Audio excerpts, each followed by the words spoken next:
please. Allow me to show you something.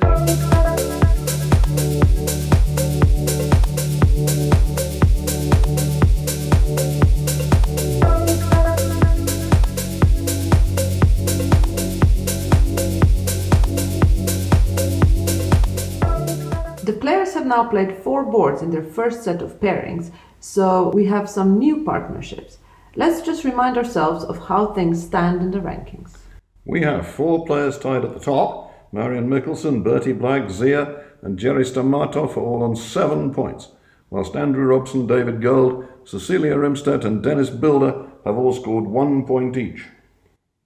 Over to table 1, where we have Andrew and Jerry as north-south against Zia and David as east-west. The bidding has started with Andrew opening 1 club with his semi-balanced 18 count. Zia has made a rather lively 1 diamond overcall, and after Jerry's 1 spade response, Andrew has rebid 2 no trumps to show the strength of his hand. So 2 no trump from north, pass from Zia, he's done enough bidding on his balanced 6 count. Now south will probably bid game, maybe check for spade support. You can probably just bid a semi-natural 3 diamonds or just a Q bid. So 3 diamonds, probably just checking for spade fit from partner. Well, could be checking hearts also. North will probably bid 3 hearts in case. 3 hearts on the way. That was what his partner was interested in. 3 no trump. No, I was interested in spades. So 3 no trumps north-south. How many tricks is that making? Spade, 2 hearts, some clubs, missing the 10, but we can work around that. And the diamond position is known after Zia's overcall. Some people say that to overcall 1 diamond over 1 club, you should have a good hand because the bid isn't preemptive, it doesn't take space from the opponents. In fact, it gives them extra space because they can now pass or double with different meanings. But Zia plays the game by his own rules. His 1 diamond bid just means it's my turn and I've got some diamonds. Great believer in helping partner lead against 3 no trump, which he's always terrified the opponent's going to end up in.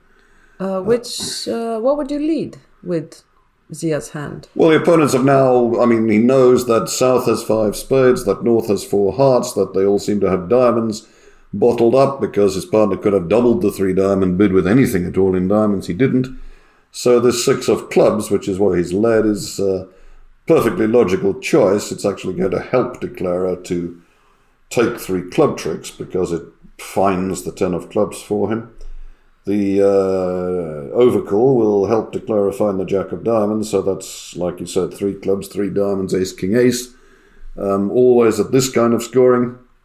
The contract is normal. If he can squeeze a 10th trick, though, somehow that'll be a big bonus. It could win him the board, get 2 points instead of 1 or 0. So the battle's going to be about the 10th trick. He's going to make 9 for sure. Looks like 9 and nothing more.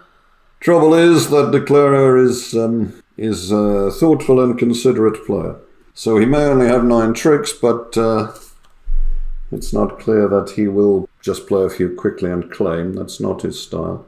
They suggested once that they should use stopwatches to monitor the pace at which bridge players play. I think I remarked once that in Robson's case, a watch isn't much good. What you need is a calendar.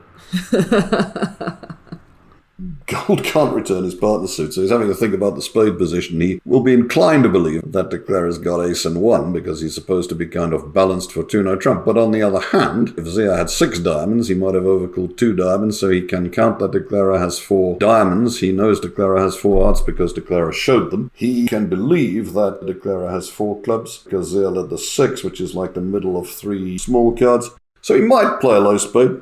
There's room for partner to have about 6 points, assuming Declarer has 18, dummy has 6, is 24, I have 10 is 34. My partner could have like Queen Jack to 6 diamonds and the King of Hearts. So 10 of Hearts could strike gold, so I try the 10 of Hearts.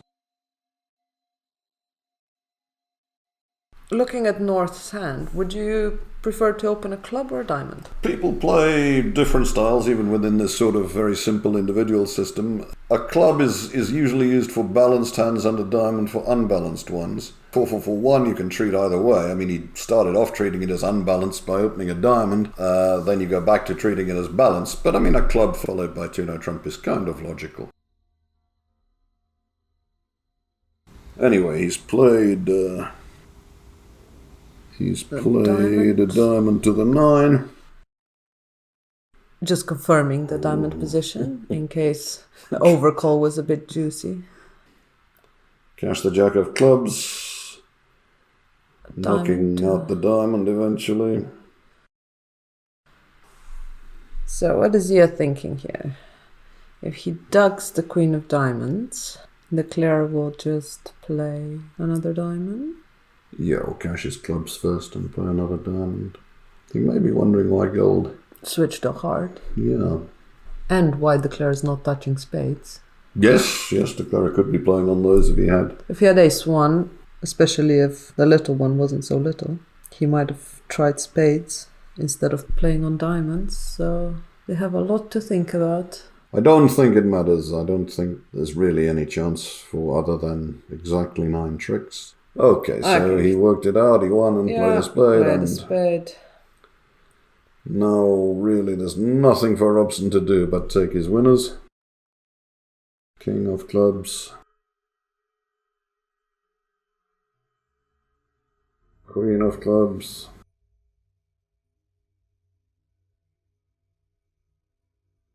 Diamonds. Diamond, heart. Last 2 tricks for Zia better keep his defense. hearts guarded. He has done. What else did he have? 9 tricks.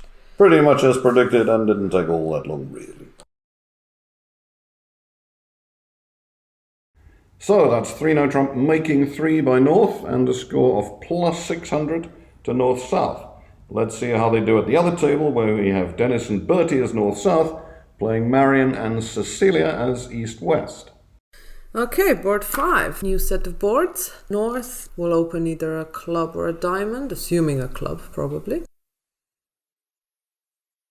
Zia at the other table. Was it Zia? Yeah, it was. Zia at the other table overcalled a diamond, which is a bit juicy with only 6 points and ace-jack to 5 diamonds. So we'll see if Marion does the same.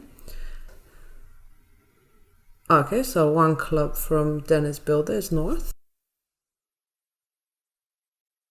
Restrained pass from Marion.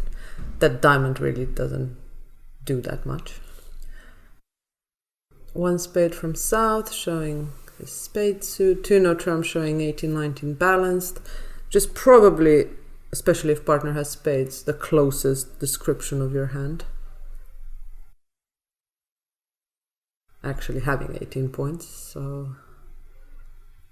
Will South now try and find a spade fit, or will he just settle for 3 no trumps? Well, it depends if he knows how to go about it. A lot of people play that 3 clubs is like an inquiry about majors, but when partners open the club, Andrew Black might be thinking, oh, well, maybe it isn't, maybe it shows club support, and maybe 3 diamonds is how I ask for majors. So he might just think, oh, well, I'll bet 3 no trump anyway, I got a fairly balanced hand, and who knows.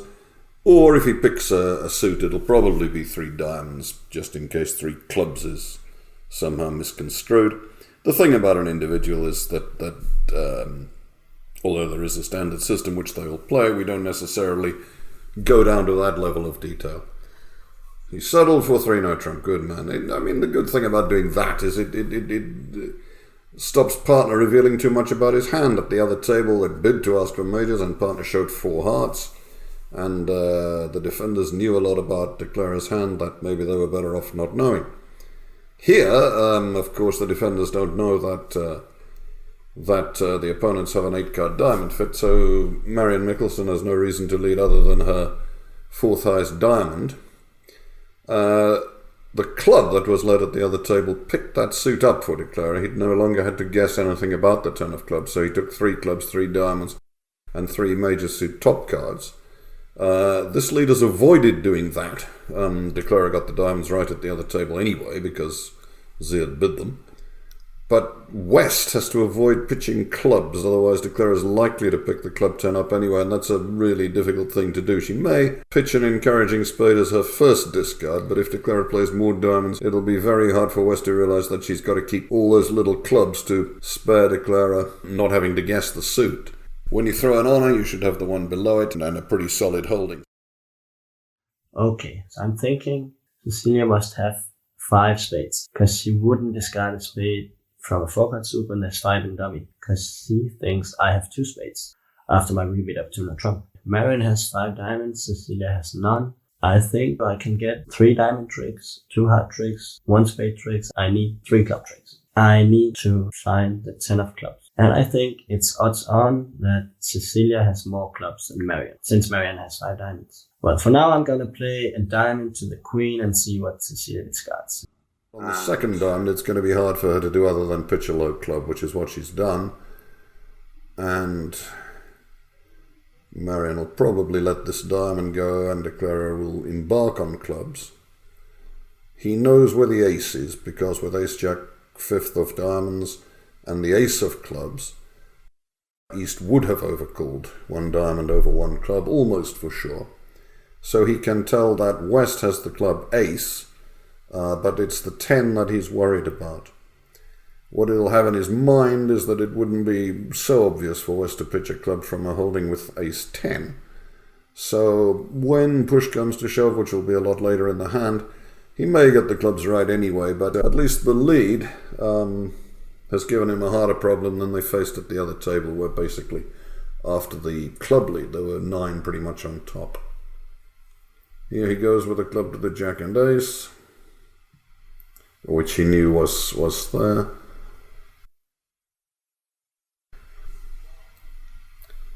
So the 10 of hearts, he still needs to guess the clubs, although he's more likely to do it now, especially, well, the 10 of hearts would deny the jack and possibly show the queen.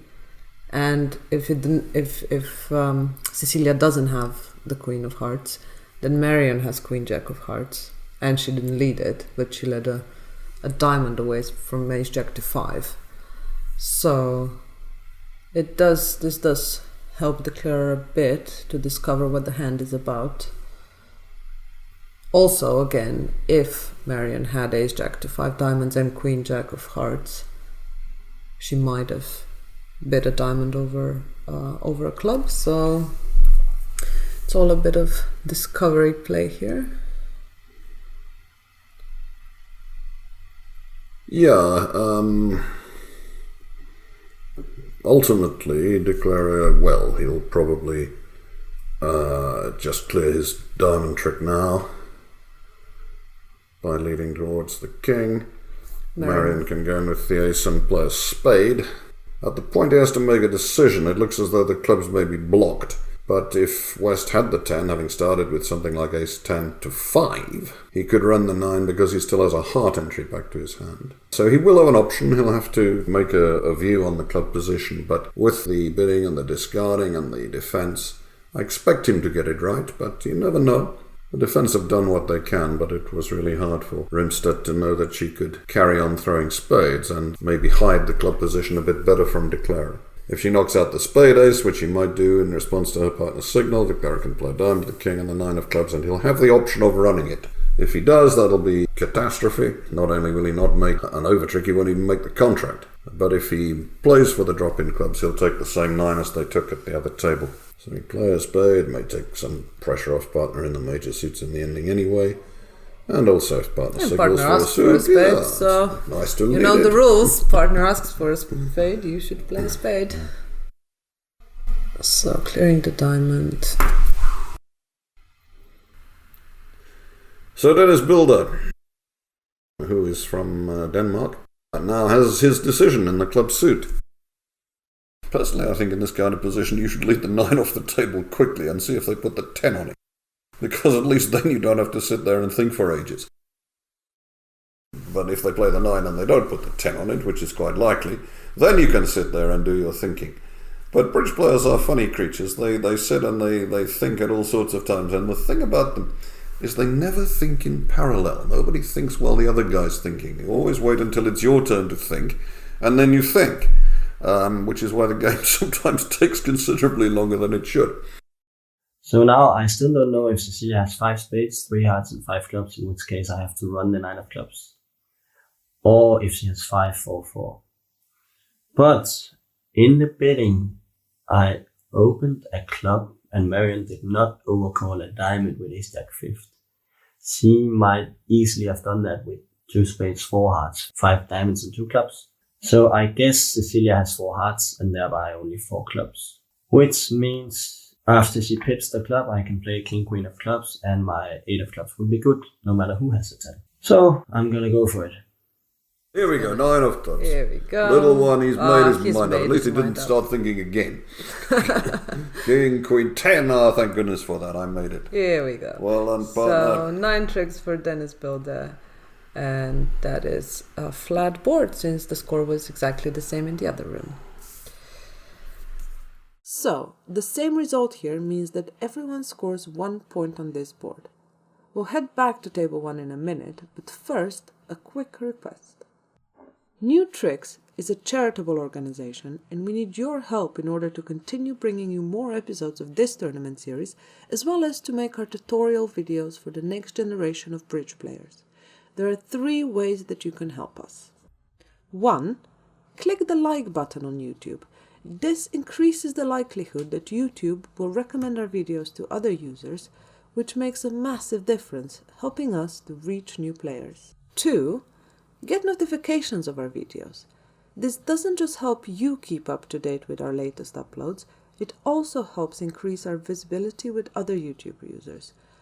And don't worry, subscribing to channel notifications is completely free. But if you want to help us financially, there's 3. Make a one-off donation via our GoFundMe page. We're an entirely not-for-profit organization and we need funds to continue our work, not just producing these videos, but also bringing new players into the game, both in schools and here on YouTube. Thank you for your support. And now, let's go back to table 1. Looks like a pretty straightforward 1-no trump. These days, all 5-4-2-2s are considered as balanced, especially when you have hearts as your 4-card suit. Sure, I mean, with 4 spades and 5 diamonds, you might open a diamond and bid a spade, but with this distribution, if you open a diamond and partner bid a spade, you're a bit stuck. You're not really strong enough to reverse into 2 hearts, and if you bid 1-no trump, it shows less points. So more and more people are coming to realize that this particular distribution, or even 2-2 in the majors, 5-4 in the minors, 1-no trump is everybody's favorite opening. I'm green against red. I will overcall with this hand. I'm sure it may end up too high, because Andy would not expect me to be so weak, but I'll overcall in this BAM scoring. I'm looking at my nice supporting hand. I'd like to have a doubleton, but wasn't dealt one. I owe my partner a courtesy raise to 3 spades. Possibly one should play here that 2-no trump is an unassuming cubid showing a good spade raise, but we haven't discussed those things. I'm not going to make an ambiguous bid, so I just go 3 spades. So it's 2 spades. It's a bit light, but when you're dealt 5 spades, they say you should bid them. Especially when the opponents open 1-no trump. If you let them bid uncontested, they'll usually reach their best spot. And looks like passed out. Yep, West would like to bid. He's got 7 points. He knows his side has the majority of the strength, but what can he do? Yeah, he can't really double 2 spades. It's a little bit flat and a little bit light. Should I draw the trumps or play for safe 1 down? Let's see. The cards may be okay for even making this contract. And when the hearts turn out to be 4-4, I can always pitch a club on the last heart and don't take the tapping. So I will ensure 1 down anyway. Probably there won't be any big difference between 1 down and 2 down, so I'll draw the trumps and play a club and see what happens. They can actually make quite a few tricks in hearts, East-West. Yep, but even down 1 is fine. It's East-West's hand, as you say. They can make, 10 tricks in hearts, I suppose, if they knew where everything was. Not that they would bid game, but I mean, even scoring 170 in hearts, or 120 even in no trump is better than minus. Although if you were playing it in hearts, you would be quite surprised about the diamond position, Since Yeah. South bid and North ends up with all the points. So spade lead to Zia's ace and Zia shift to a diamond, No, shift to a heart, heart. because of the weakness in the dummy. And Clara with not much to do except draw trumps and play a club and stick the 10 in and lose to the jack and concede 3 club tricks and 1 down, but he won't mind that. Ooh, No, I don't think he's putting the ace on this, is he? what's happening? Sacre. He is thinking of putting the ace on it, I wonder why. That is, maybe he thinks he needs to get in quick and knock out or push a diamond through the dummy before De Clara can get something going. And he's giving this plenty of thought. The ace would be a walking disaster because it would condense the defender's club tricks to 2 and let De Clara actually make 3 spades. Plus 50 isn't a great result on the East-West cards, but minus 140 would be a bit of a stinker. He's really in the office about this. He's giving it a bit of a And thought. Zia, who can see that the only thing his partner can possibly be thinking of is putting up the ace, is sitting there. You wouldn't know it to look at him, but he's sitting there thinking, what is my ox thinking of doing, for goodness sake? Ace? Ooh. The complimentary jack. I think he should have dropped the king to see if De Clara finessed on the next run. But he's not happy, and he knows what's going on now. Oh, a little blunder from David. Yes, it's only 1 trick, partner, never mind. 3 spades making plus 140 for North-South. So, 3 spades making by South means a score of 140 for North-South. Let's see if we can get some kind of a swing on this board to shake the scoreboard up a bit. East first in hand, unfavorable, with a nice looking 16 count. So I have 16 points, which should be right for the 1-0 trump opening range. But I do have 5-4-2-2, and 5-4-2-2 with 16 might be good enough for reverse. 1 diamond, 1 spade, 2 hearts, showing extras with 5-4. But I think this hand with 8 points in my short suits is a little bit too weak for that, and it's quite suitable for no trump. So I'll open 1-0 trump instead. South in the other room bid 2 spades, which caused some problems. And a good score for North-South, to be fair. 1-0 trump got passed out. If we remember, the score in the other room was plus 140 for North-South after a blunder from West. Actually, come to think about it, this blunder may not matter because De Clara in 1-0 trump can establish 3 tricks in hearts. To go with 1 in spades and a couple in clubs is 6, and whatever she does in diamonds, she'll make a trick there too. So that'll be 7 tricks. The plus 140 for North-South in the other room should have been 50 to East-West, but even 50 to East-West wouldn't have won the board because this East-West are going to score 90. Basically, David called, don't worry, it wasn't too bad.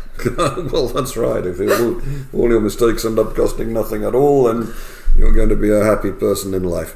But of course, you're still going to lose the board because Andrew Black with the South cards decided that he needed a few more high cards to take some action. Also, the opponents are vulnerable. He had a good lead against 1-0 trump. Sometimes if you can make 2 spades, you find that by leading a spade, you can beat 1-0 trump and collect 100 or 200 even.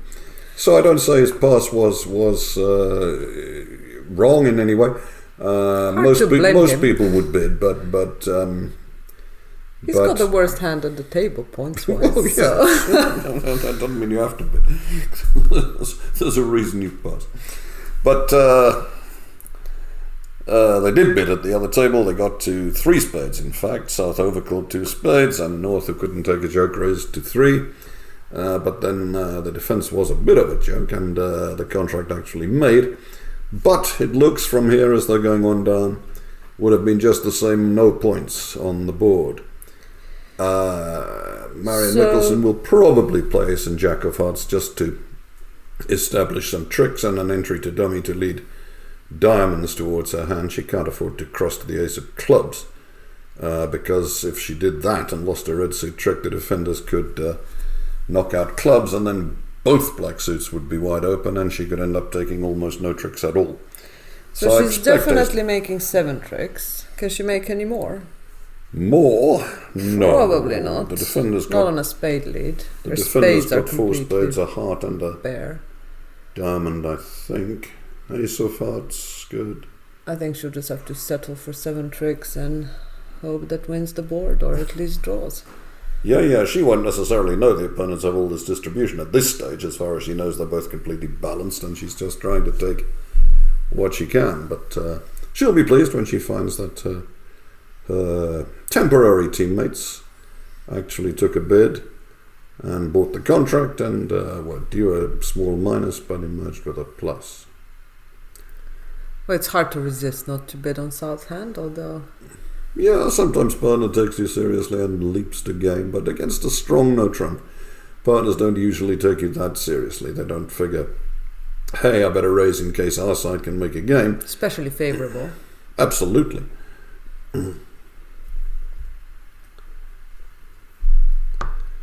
So, Andrew Black in the south seat just cashing his spades quite happily. Nobody's under any real pressure for discards. Marion Mickelson can pitch some diamonds, and eventually she'll get to dummy in hearts to lead a diamond, and because North has the ace and the queen, she's bound to make a diamond for her 7th trick, whatever she does, and 7 tricks and 90 will win the board. What she doesn't know is that 6 tricks and minus 100 will also win the board with 140 from the other table. The thing she must do is avoid going down 2, but she will realise that's not really going to happen. Diamond There we go. to the ace, and Yeah, game over. I've got the rest. Alright. 90 for me and 2 points on the board. 90 for Cecilia as well, of course. And the teammates. Win the boards for the teammates. We do indeed have a swing. One no trump making by East means a score of minus 90 to North-South at this table, compared to a North-South plus score of 140 at the other table. So that's a victory and 2 points each for Andrew and Jerry, North-South at table 1, and Marion and Cecilia as the highest scoring East-West pair. Let's see what that does to the leaderboard. With 6 boards played, we have Marion and Jerry in front on 10 points each, closely followed by Bertie and Zia on 8, Andrew and Cecilia on 4, and Dennis and David bringing up the rear on 2. But there's a long way to go yet. Border match can be a very harsh form of scoring. So Andrew, you're the closest thing that English bridge has to a celebrity, and even my non-playing bridge friends have heard of you. So tell me, how did that happen, and some of the things that you do that isn't just well, that's playing very, bridge? very kind of you and your friends. Well, I've been doing it for quite a long time, and I mainly reach out to a sort of more of a social level, not a tournament level. And I, as well as running the bridge club in Parsons Green, I also run around the country, and I run huge charity events, and we often get 40 tables for a day, and I'm sort of leading and teaching. And I mean, social bridge is booming, even though tournament bridge is possibly in decline. Well, I've been to your club, and I can see that you certainly fill out lots of the tables. Do you think that you're doing something different from the other places? I think that I possibly was lucky enough to work out maybe 20, 25 years ago that the future of bridge is much more as a sort of social pastime, where maybe people are perhaps playing more in the latter years, which obviously is a shame because fewer young people are learning, but obviously we're trying to redress that. But perhaps people in their later years they're playing for a different reason. It's become more of a pastime, and they want to have a gentle time. They don't want to be, criticised. Sure. And so we make it constantly upbeat, and the lesson programs that I've devised are very sort of step-by-step methodical, because when you're a little bit older, you learn things much more slowly. So there's quite a lot of repetition, and if someone walks in and they're a 3 out of 10 bridge player, don't try and make them a 6 out of 10 bridge player in a week. Just try and make them a 3.5 out of 10 bridge player, and step by step, and then they love it. It's a very happy environment, and you know, whenever I go around the country, I mean, some weeks I teach 1,000 people. That's a lot Wow, of that's people. amazing. And so it's really booming. Yeah. I think you have a real fan club. Lots of your students are all very happy to tell me who they've been taught by. Well, that's very kind. Thank you, Shazad. You've also written quite a few books. Is this mainly for the same kind of audience? Yes, mainly for the same kind of audience, sort of step-by-step instructional books, absolutely. I've written a couple of books that, you know, for tournament players, but they're perhaps more fun to write in some ways, but they don't get read by very many people because there are fewer people towards the top of the game. So, yeah, methodical, step-by-step, but, you know, humour as well. I've read Partnership Bidding and Bridge. Have you? So that's very much aimed at the tournament player. But that was written 25 years ago. Amazing, quarter of a century. But that was, I co-wrote that with my great friend Oliver Siegel, QC. But my latter books have been very much more in the sort of step-by-step, methodical, instructional books. Okay, and you also write for The Times, right there. I write for The Times every day, have done for nearly 20 years. And then some days I make more for the instructional, the less experienced player, and then some days, you know, more tournament bridge hands with interesting end positions. And then I also write for the Country Life magazine, which I've been doing. I wrote my 1,250th column I think last week, and that's a long time. So yes, you must be a busy man. Well, Money Week as well, the oldie. So there's a lot of writing which I still enjoy. Yeah. What about your family? Do they play bridge as well? Family. My wife is one of the very rare bridge players who's actually better than she thinks she is. There aren't too many of those. No, quite. And she helps me with my smallish club in Notting Hill, where we're in an old church and we have a lot of fun, mainly teaching less experienced players, helping them to improve. And my two daughters, they're 19 and 17, and they're also quite enjoying it, but in a very sort of gentle, social way. Yeah. And well, we can all take different things away from playing. Yeah. We certainly can. We certainly can. You don't have to play bridge well to enjoy it. So you've probably won just about everything that there is to win in England. Is there any win that's particularly close to your heart? Funnily enough, I would say my best performance was probably very much in the early days. Two performances. There was winning the World Junior Championships in 1989. Mm-hmm. My mother had the decency to have me 2 weeks late, and therefore I was born on January the 5th, which meant that I could just sneak in to the age qualification. And so we won the World Junior Championships in 1989, which was great. And then I started playing with Tony Forrester, and we had a couple of amazing years, including winning the European Championships with a record margin that has never been equalled even by Italy in their heyday. So those two events probably stand out. And then there's one other event.